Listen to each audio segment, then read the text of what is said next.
Ya kakek, itu seur plastiknya namanya di kebun nih.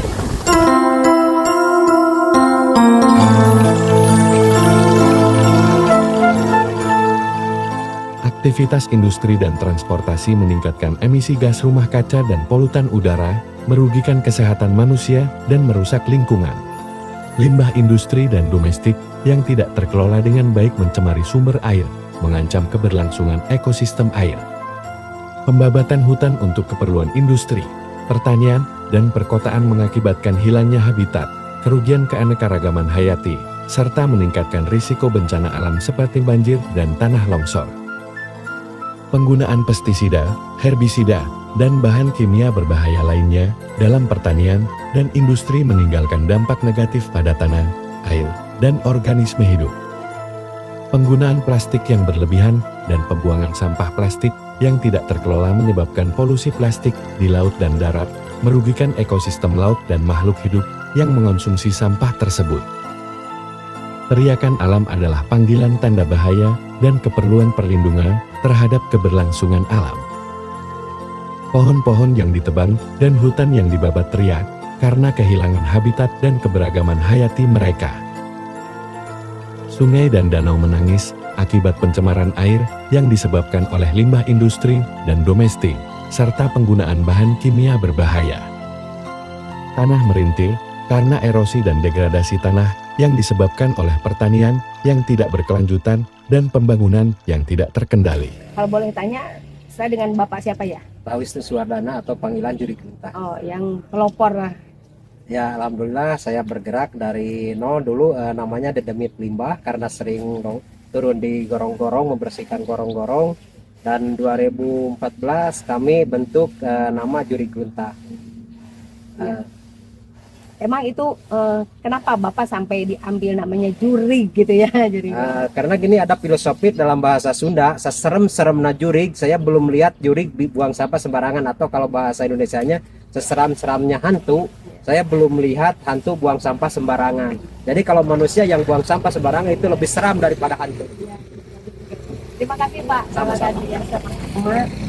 Apa yang menjadi inspirasi Bapak sampai terbentuknya Juri Gerunta ini? Terbentuknya Juri Gerunta mungkin Juri Gerunta itu udah ada dari dulu ya Bu ya. Ini yang menjadikan Juri Gerunta itu adalah Kang Wisnu Suwardana ya. Itu udah dari dulu lah, Juri Gerunta itu udah ada pergerakan untuk masalah hal sampah-sampah untuk di mungkin wilayah Kabupaten Bandung, kabupaten khususnya di Kota Soreang. Itu Juri Gerunta itu udah dari dulu lah gitu Bu. Iya. Ada juga perintisnya ya? Perintisnya Haji Wisnu Suwardana Bu. Berarti sudah berapa tahun Pak? Itu konon kalau cerita mah dari tahun 99 2000 itu Haji Wisnu itu udah bergerak di tentang masalah sampah itu sendiri Bu. Iya, bersih dia ya sebagai relawan dari untuk masalah sampah gitu Bu. Kalau untuk tempat penampungan sampah itu yang tempat pengolahannya sudah berapa tahun juga Pak? Kalau Cicukang itu terbentuknya Oxbow itu sendiri, Ya. Oxbow itu sendiri udah lama sebetulnya. Dengan adanya bypass Sungai Citarum, terus sampah sempat ada di daerah Oxbow tersebut. Nah jadi itu sekitar tahun dibentuknya pembangunan atau adanya bypass Sungai Citarum. Berarti dari sampah juga banyak sekali manfaatnya ya Pak? Dari sampah itu sendiri sebetulnya kalau kita melihat dari satu sisi ya, sampah itu banyaklah manfaatnya, bisa didaur ulang atau dijadikan biji plastik lagi dengan adanya proses. Nah kami dari Juri Gerunta sebetulnya hanya terinspirasi untuk bersih-bersih, tapi dengan adanya Kang Haji Wisnu Suwardana waktu saat itu ada yang dari recycle Bu, recycle itu seolah-olah sampahnya dibawa oleh mereka dan mau didaur ulang gitu. Ya, terima kasih Pak. Ya. Sama Pak Aep ya kalau nggak Iya, salah. saya Pak Aep Nurjaman Bu. Siap.